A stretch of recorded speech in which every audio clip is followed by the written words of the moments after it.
السلام علیکم ویوز، میں ہوں محمد عرب چھینا۔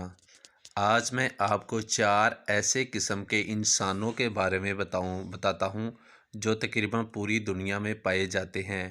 ان کے نام کیا ہیں اور ان کے ناموں کے معنی کیا ہیں۔ اگر ایسے 4 اشخاص سے آپ کا سامنا ہو جائے یا آپ کا واسطہ پڑ جائے تو پھر آپ کو کیا کرنا چاہیے، جانیے میری اس ویڈیو میں۔ پہلا شخص ہے عالم۔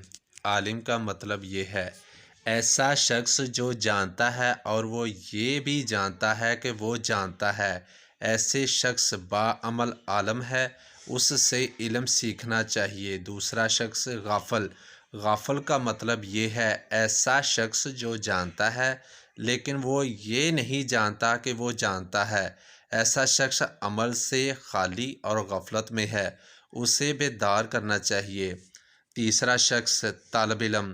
طالب علم کا مطلب یہ ہے ایسا شخص جو نہیں جانتا لیکن وہ یہ جانتا ہے کہ وہ نہیں جانتا، وہ علم کا ضرورت مند ہے، اسے سکھانا چاہیے۔ چوتھا شخص جاہل۔